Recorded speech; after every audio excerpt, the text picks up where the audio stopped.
शादी के 7 साल बीतने के बाद पति पत्नी में काफ़ी झगड़े होते रहते थे। झगड़े की वजह अलग अलग होती थी, लेकिन उनमें सबसे मुख्य वजह यह थी कि पति और पत्नी के विचार कभी आपस में नहीं मिलते थे। जहां पति स्वभाव के नेक, सेवाभावी और सबसे प्रति स्वभाव रखने वाला था, वही पत्नी का स्वभाव स्वार्थी और भेदभाव रखने वाला था। पति पत्नी के स्वभाव और उसके व्यवहार के तंग आ गया था। वह हमेशा कोशिश करता रहता है कि पत्नी का आचरण और स्वभाव में किसी तरह बदलाव आए।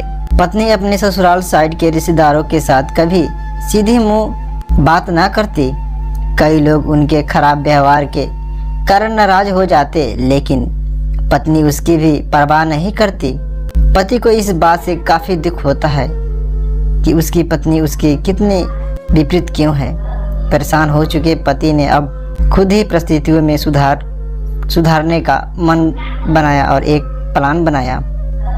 अगले दिन पति ने पत्नी से कहा, सुनो कम्मो, मैं सोच रहा था कि मम्मी पापा, मम्मी बहन, भाई और उनके बच्चों को घर पर इनवाइट कर लेता हूँ। काफ़ी समय हो गया है उसे मिलने हुए। इसी बहाने उसे मिल भी लेंगे और उनके साथ थोड़ा समय बिताने के लिए भी मिल जाएगा। तुम क्या कहती हो? पत्नी ने चेहरे से साफ दिख रहा था कि इसे यह आइडिया पसंद नहीं आया, लेकिन उसे पति का मन रखने के लिए बेमन से हाँ कह दिया। पति खुश हो गया और पत्नी को अगले दिन अच्छा खाना बनाने के लिए बोलकर सभी को फोन करके बड़े प्यार से अपने घर आने के लिए न्योता देने लगा। जब पति फोन पर बिजी था तो पत्नी सोच रही थी, ये आदमी भी न अपने फालतू के कामों में बाज नहीं आएगा। क्या ज़रूरत है सबको घर पर बुलाने की? सबसे मेरे घर आएंगे और राजाओं की तरह आर्डर करेंगे और मैं दासी की तरह उनकी सेवा करूंगी। नहीं, ऐसा नहीं होने दूंगी। अच्छा खाना तो क्या, मैं इन्हें सादा खाना भी नसीब नहीं होने दूंगी। देखती हूँ कितनी देर टिकते हैं यह लोग मेरे घर। अगले दिन सुबह पति काफ़ी खुश था। जब सिर्फ 2 ही घंटे बचे थे सभी मेहमानों का आने के लिए, पति ने अपने पत्नी से पूछा, अच्छा बताओ यह सही, आज सबको खाने में क्या स्पेशल खिलाने वाली हो?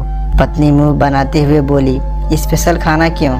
तुम्हारे माँ बाप, भाई बहन कोई मेहमान थोड़ी है, उनके लिए कोई स्पेशल खाना नहीं बनाया है। मैंने वह भी यही खाएंगे जो हम खाते हैं। आज घर में सिर्फ दाल चावल बना है क्योंकि और कुछ बनाने के लिए सामान नहीं था। पत्नी की बात सुनकर पति गुस्सा हो गया और बोला, तुम कभी नहीं सुधरोगी।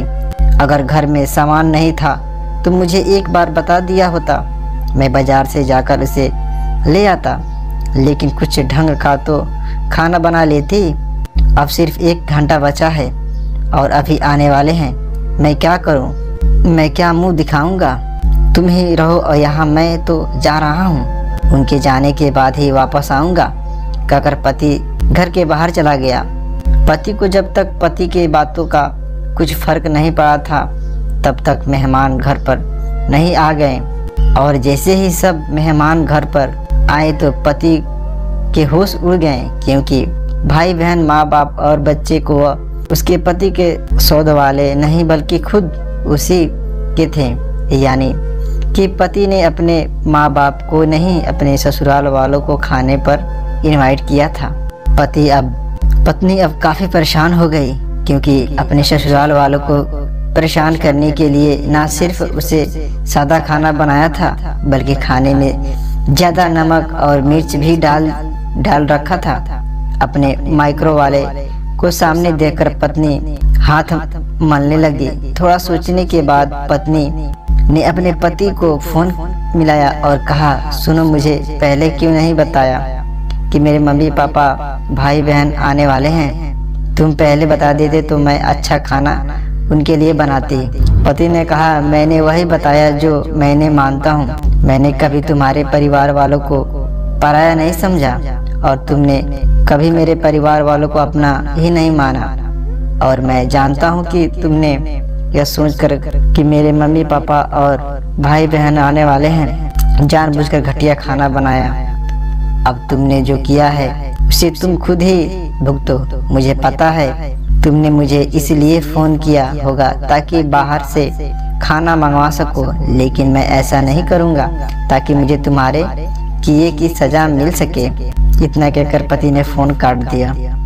ना चाहते हुए भी पत्नी को अपने मायके वाले को वहीं खाना खिलाना पड़ा। उसके रिश्तेदार ज़्यादा मिर्च और नमक वाला खाना भी ऐसा सोचकर खा गए कि बेटी से गलती हो गई होगी।